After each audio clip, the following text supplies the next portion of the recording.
uncensored version on patreon.com/Corwiden. If you don't know, Kaguya-sama Love is War is a rom-com anime with these two characters who have feelings for each other, but are way too prideful to be willing to confess their love for each other. But over the course of the first season, through the second season, and now in the currently airing third season, the original premise and appeal has shifted and warped and evolved quite a bit over time. I really find myself struggling to describe what type of anime it is specifically, because I know in due time, another character is going to be added to the amalgamation that is the series' character dynamics, leading the anime and its plot happenings to become even more chaotic than I had ever thought possible. People like this anime a lot, and I think it's really good, and you probably will too if you check it out. However, right now, I don't want to talk about the anime. We're just gonna push it off to the side for later in the video because I have much more important things on my mind right now. Booty. Yes, anime booty. It's something I'm sure we are all familiar with. They come in all shapes and sizes. And what if I told you that in the official publications of Love is War, there was quite a bit of booty to be found? So much booty, in fact, that it would crash the booty economy if anyone ever got their hands on it. I, of course, am talking about the erotic spin-off manga for this series that is 100% official. Here it is on my anime list, baby. Read them and weep. Read them and weep. We are going to be talking about this erotic spin-off manga that is overall pretty much unknown to the general public. Like, I bring it up occasionally in conversation and no one ever knows what I am talking about. It really boggles my mind just how unknown this beautiful work of art is, considering the original manga for Kaguya-sama has over 200,000 members on MAL, and the beautiful spin-off we're going to be talking about today has barely over 10,000. Not to mention the original anime has over 1 million members on MAL. You have got to be kidding me, people. You guys know what needs to be done. This injustice must be rectified, so I need to preach the good word of anime titty to the people. But hey, before we get into the bulk of this video is sponsored by me and my own hard work, so if you think that's worth anything, then please leave a like on this video and drop a comment down below. It helps with the algorithm. Let me know who your favorite character from Love is War is, or an anime you would like to see me talk about in a video. If this video hits 10k likes, I will make a video more specifically focused on season 3 of the anime. And now that that's all out of the way, Kaguya-sama Wants to Be Confessed To is an official doujin written and illustrated by Sakayama Shinta. The guy hasn't really done much. Like, I mean, this K-On! Anthology he worked on was alright, but even with the lack of experience, I think he's done a pretty good job here, alright? I've done some videos on other manga spin-offs in the past because I really do truly find them to be very interesting and overall wildly underrated. Take, for example, my video on the several different Konosuba mangas. The Megumin one was a fucking banger, and it's a spin-off. And one thing that definitely sets some spin-offs apart from others, aside from whether or not I get to see Chika Fujiwara's ass like 2 pages in beautiful 4K, is whether the spin-off author is able to properly adapt the spirit of the original content. And in the case of Kaguya Wants to Be Confessed To, I've got to say, the man did a pretty damn good job. I mean, aside from the constant tits in my face 24/7, this literally reads as just more Kaguya-sama Love is War through and through, which is a good thing, mind you. Immediately upon opening the first page of this manga, we are greeted to Chika in a waitress outfit, Kaguya-sama in a much appreciated bunny girl outfit, and my god, Miko Ino in a nurse's outfit. And it was at this point I knew I was in the right place. Finding this manga was no mistake, by god. I knew at this point that I was fulfilling my destiny. Probably the weirdest thing about this front page cover, however, is the choice of text used on the front cover. Now, you see, I don't know if this is just a translation issue or something. I can't read the original Japanese, but it literally reads out that this is an Arrow spin-off that'll make you wish it were the original. And I'm like, yeah, okay, I get that, I agree. I too also wish for Miko Ino in this nurse outfit to be in the actual anime. What gets me, however, is the text saying for all ages. These are not two things that should be written on the same page. My boy, Sakayama Shinta, what are you trying to say, man? This is kind of sus. But enough beating around the bush. Let's get to the main course of this video and talk about whether or not this erotic spin-off manga is worth your time. The story of this manga takes place in the exact same setting as the original manga, and considering it began serialization in 2018, all of the side characters that can be found in the later parts of season 2 are all here, meaning we get fan service of Shiragane's little sister. I'm sure this will be the reason a lot of people go to actually read this. The artist of this manga really knows what he's doing, because every 5 seconds while reading, I kept going to open up Snipping Tool on my computer and take screenshots of the adorable faces he is oh so very good at drawing, like ba and ba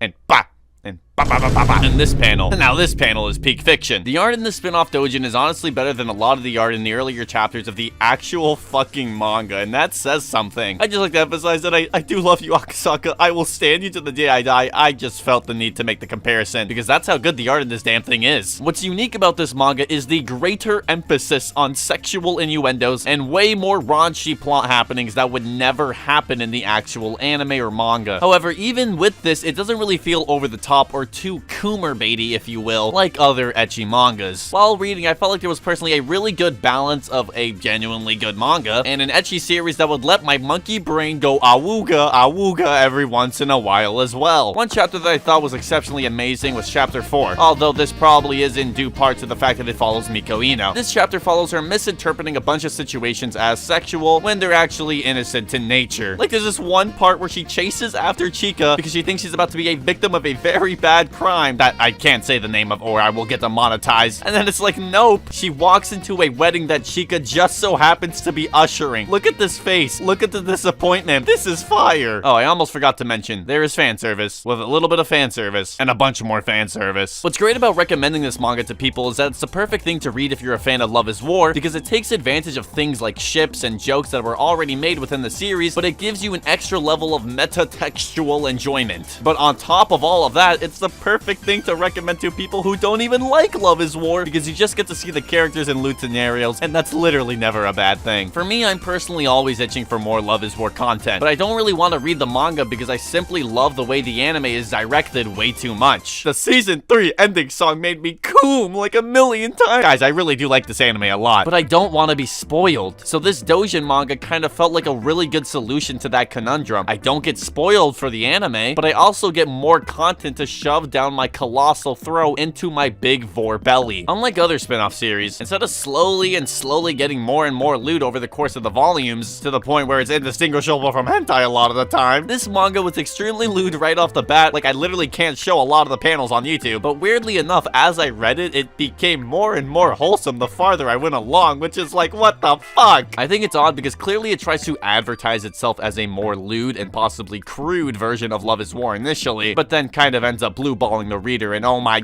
god, it's just like one of my videos. However, if your balls are feeling a little blue right now, allow me to grab them and redirect them to the Kaguya-sama Love is War OVA, because that is where shit actually gets kind of fucking crazy. If the erotic spin-off manga was the main course of this video, well then you should consider the OVA to be dessert.